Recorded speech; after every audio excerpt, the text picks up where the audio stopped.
Hello, and welcome to what is definitely my new favorite era of historical costuming, Edwardian.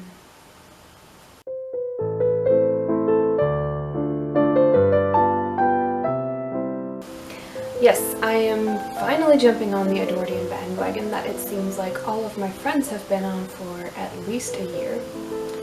I resisted for as long as I could, because I knew that as soon as I started down that rabbit hole, I would be absolutely hooked, and I was right. I now want to make all of the walking skirts and all of the blouses and belts and jackets and mix and match everything. And I have several more outfits and pieces planned. But what we're here to talk about today is my first walking skirt, which I obviously had to adapt for maternity. I found some great research on a blog, which I will put the link in the description. This is from the Ladies' Home Journal, 1907. A very important garment is the skirt, which, in the illustration here shown, is constructed on entirely new lines and yet has the appearance of an ordinary skirt. In fact, it may be worn as such until it becomes necessary to make the skirt larger. Under the front panel on each side is laid a deep V-shaped plait, beginning at nothing at the lower edge and gradually increasing until the two plaits meet at the waistline. From these plaits the outlet is gained, 14 inches at the waist and 18 inches at the hips, it being adjusted gradually by hooks and eyes, or snappers, as shown in the detailed drawing. This, you see, makes the necessary difference in size without injuring the hang of the skirt, as the width at the lower edge in front is full enough to allow the let-out from the V-shaped plait. No elastic bands or strings are needed, as the skirt fastens simply under the double boxed plait in the back. And it has further details on how to make the blouse and the girdle, which just means the belt, petticoat, and the corset cover, all adjustable for maternity. But this video will be focusing on the skirt. The fabric I used is a lightweight cotton twill weave, which I got from a costumer de-stash sale on Facebook a couple years ago.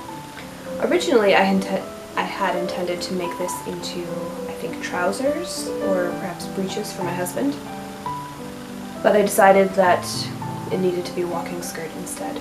I purchased the E pattern of the fantail skirt by Scroop Patterns, 1701H. I wonder who's in charge of the enterprise.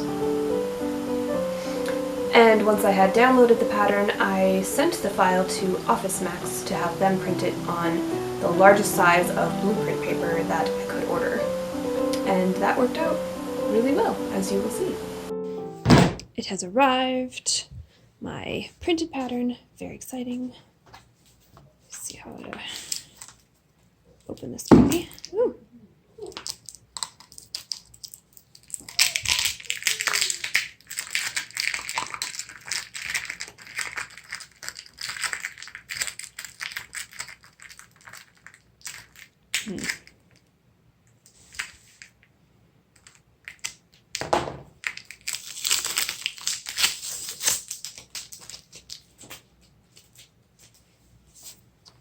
Something just really thrilling about opening a document tube, isn't there?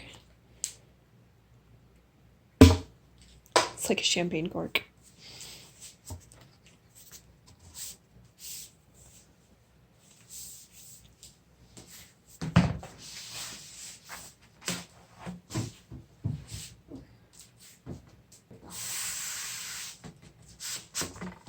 Okay.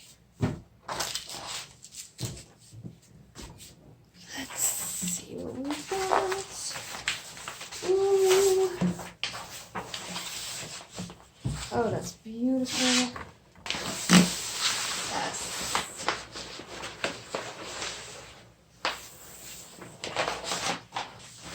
Let me just confirm. Yep, 2 inches, 4 inches. Beautiful. Okay. That means that my pattern is perfectly to scale, beautifully printed.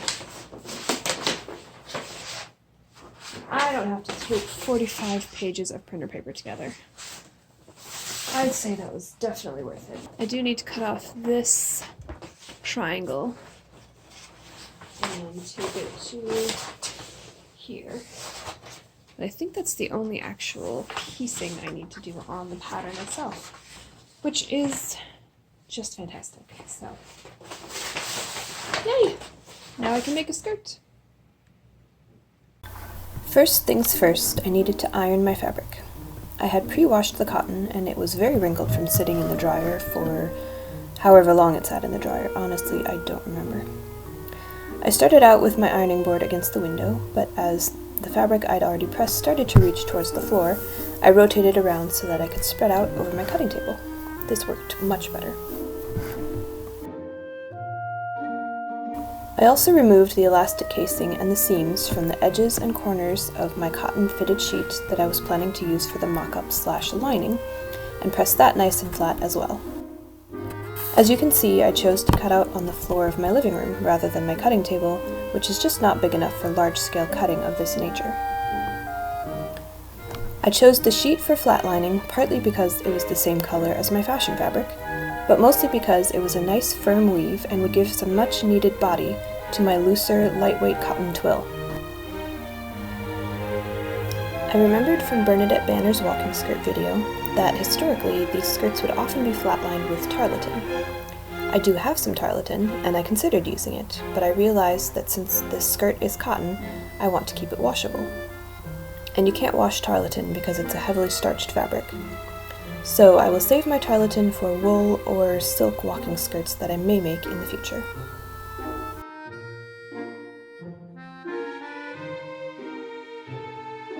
After cutting out all of my pattern pieces, I did need to tape a couple of them together.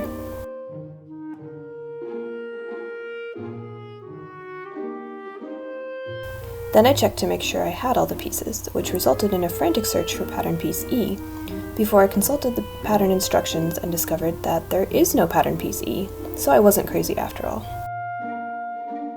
I had cut the paper pieces out on the largest size, but since the seams are all basically straight lines, all I needed to do was fold down the outer edges at my size before cutting. This had the added benefit of flattening out the roll from the paper being in the mailing tube, which made it easier to pin in place.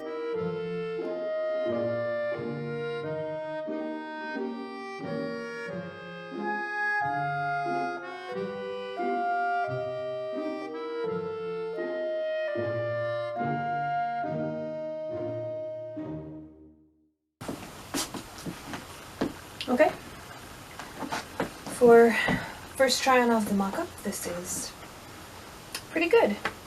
I added these long, very skinny, triangular gores that function the same way as the front pleats on my 1940s maternity dress, the polka dot one.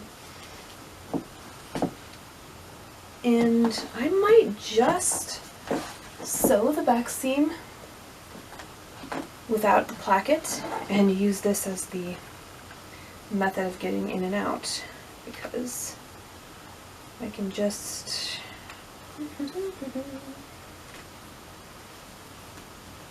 expand this and slip it off. So it might just be adjustable that way forever. It's kind of fun.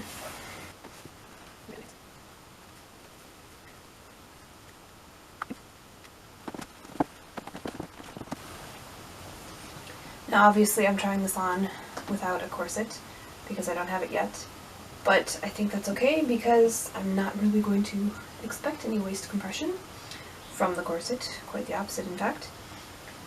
And the gores will help me expand at the waist if needed. The only thing I'm playing with is that the edge of the gore, one edge is along the straight of grain and the other is on the bias.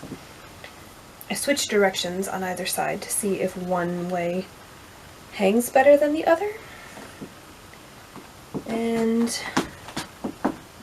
I'm not really seeing a huge difference. I think I like the straight edge on the outside a little bit better. I think that does help it hang just a little bit nicer. I think I'll do that.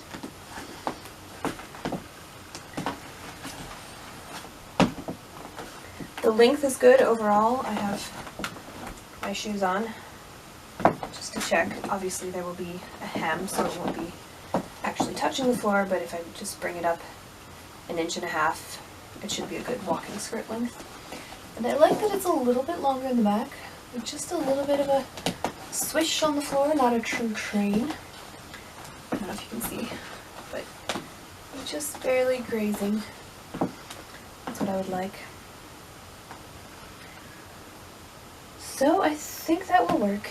I did not pin in the full length of these gores because I ran out of pins. Literally my pincushion is empty. But you get the basic gist. And it doesn't seem like it affects the silhouette in a negative way. So I don't think I'm going to bother sewing this together. I have just pinned it all together with the pleats in the back. And I know that it fits. It's good. I'm just going to go ahead and cut out the skirt and start putting the whole thing together with pockets because I need pockets. And then I'm going to have to figure out the waistband issue. Time to cut out the fashion fabric. It wasn't wide enough to get the pieces side by side when folded lengthwise, so I had to adapt.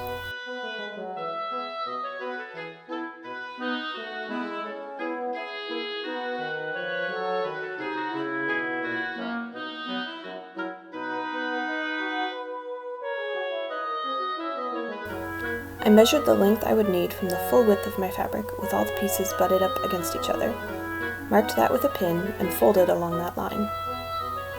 Because my fabric was not directional, it didn't matter if some of the pieces were upside down, so I used my favorite method of cutting out A-line skirts, where cutting along one line gets me 2 pieces. No waste of fabric this way.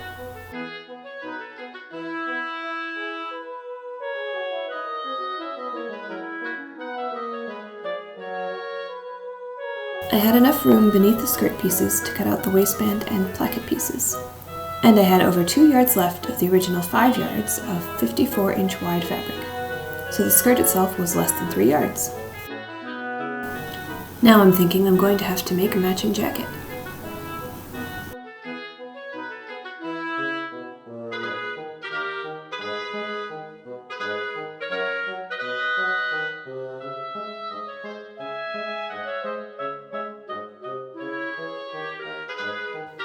Now that I have the skirt cut out, all pieces in both my mock-up lining fabric and my outer fabric, I'm pinning them together for flat lining.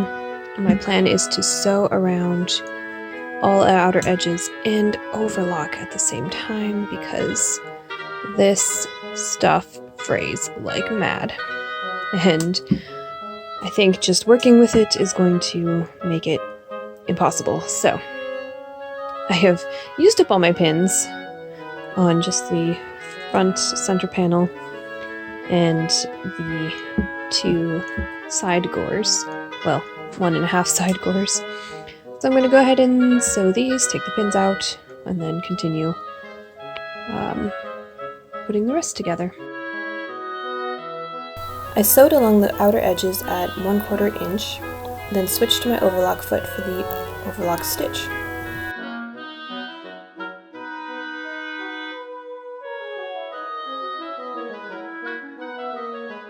Next, I basted along the lines for the pleats at the back to keep the layers together and so I could see the lines on the right side.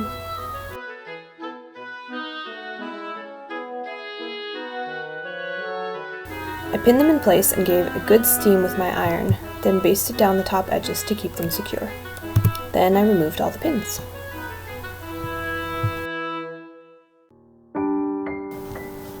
Construction was fairly straightforward, except for the gores. For those, I started at the point where the seam allowance for all 3 seams would meet, and stitched upwards towards the waist. Once this first seam was finished, I went back to that point and made sure I carefully matched it to the next seam. Then I just had the very bottom, between where the 2 seams meet, and the hem. I placed a pin to once again keep the join point matched up and sewed right up to it.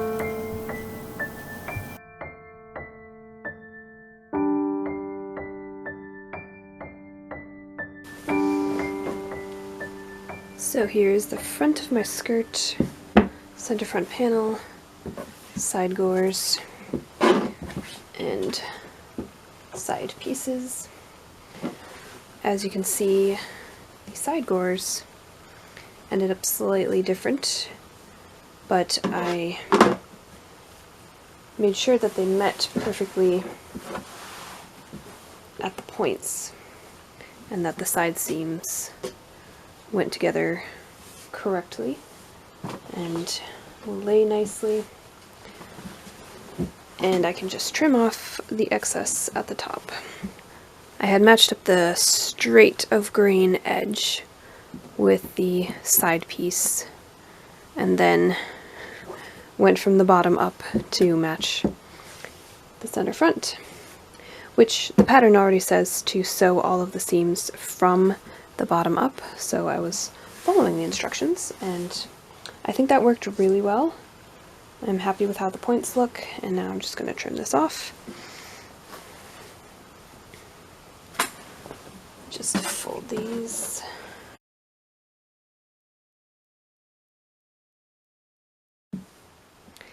And I do intend to add pockets to this skirt, but I decided not to put them in right now because I want to try it on and figure out where I want them to go.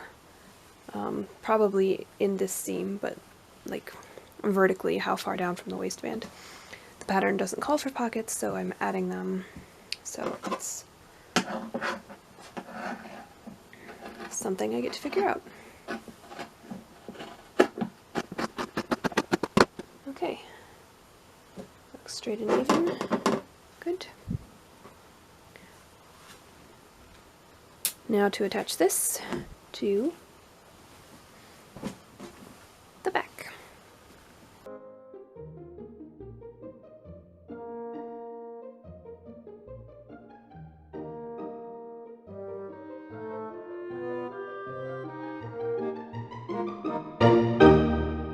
Here's an update. I have the skirt all put together except for the waistband, which I'm about to cut out, and then it will also need a hem. I'm really glad I flatlined this fabric because the cotton sheeting I used really gives it a nice body and weight, so it drapes really nicely. I really love how it feels wearing it. Now, I did cut the placket pieces and the waistband for my normal size when I'm not pregnant, and I plan to convert the skirt back to regular wear when I'm done with it as a maternity skirt, which means I will remove the gores I put in at the top and put the placket in at the back. Right now I just have the center back seam sewn shut, and I will be closing the skirt at the front with a deep box pleat. So I need to cut a new waistband that I think I'm just going to do as long as the pattern piece is, and then attach as much as I need because the waistband will get pleated along with the top. So I'm just going to cut the waistband from the fashion fabric. I've got scraps here. I think this piece is long enough. I can get it out. And I'm just going to cut it from right along the selvage and use that as a finished edge because that will create less bulk. So yeah, I'm going to do that now. And I'm going to cut out pockets because I haven't done that yet. I think I do want my pockets to be a bit more sturdy, so I'm going to use scraps of the sheet and possibly face just the back side of the pocket with the fashion fabric so that if the pocket opening shows at all, you will see this and not this. So that's what I'm about to do.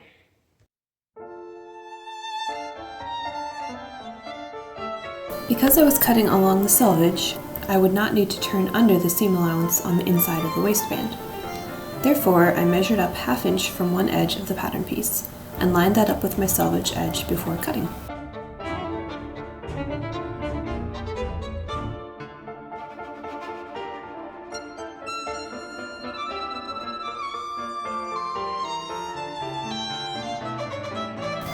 I couldn't find a pocket pattern piece, so I traced the pocket of an existing garment, in this case my Victorian huffle bustle skirt.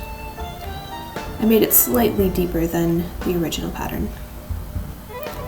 I had to carefully place the pocket pieces on my scraps of sheeting to avoid the holes in the fabric.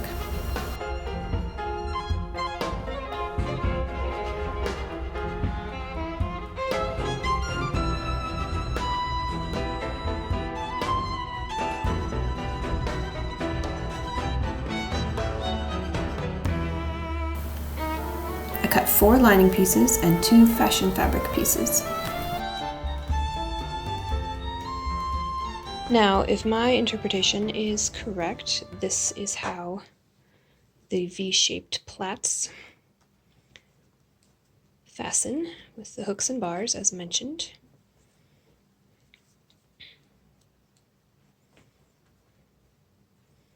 Very hard to do this one-handed.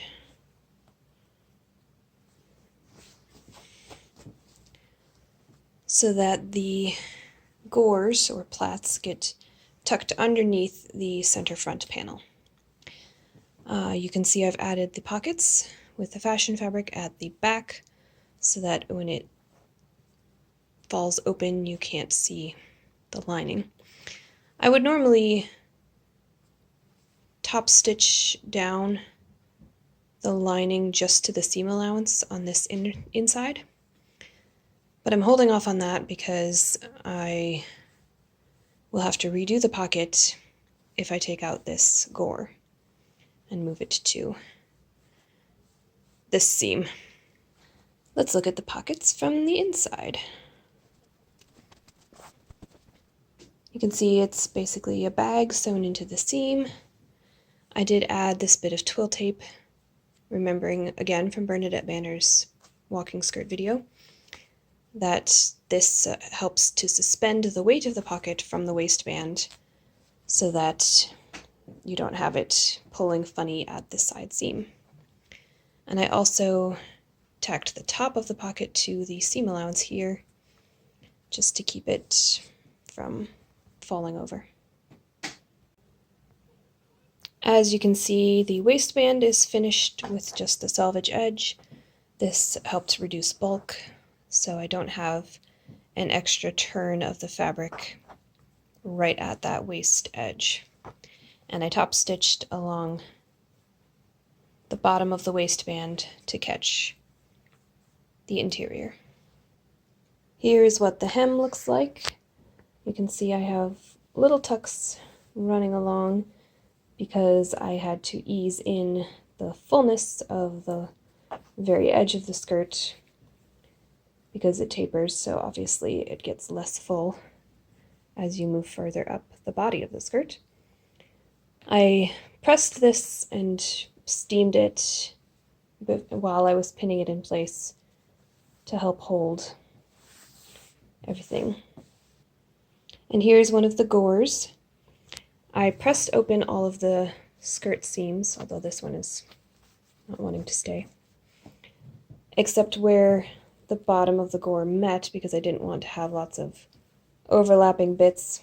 So I cut into the seam allowance on either side of the gore itself and pressed the bottom part flat, and then I also got it caught in the hem so that this flap didn't dangle down and cause weirdness.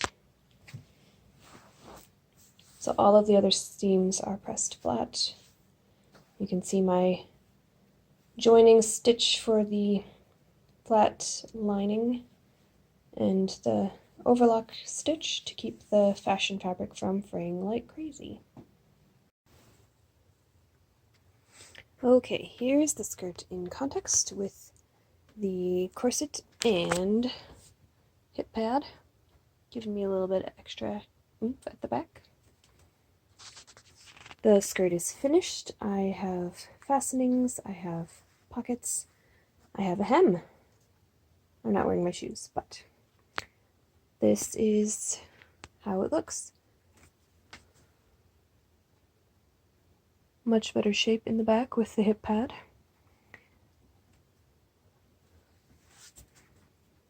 The length is really good. It doesn't skim the floor anymore like it did in the mock-up, but obviously that was without a hem.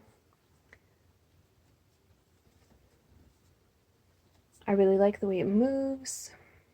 It's very comfortable, and I should be able to add more bars for the hooks at wider and wider intervals as I progress in my pregnancy to make it larger. So, that's the skirt.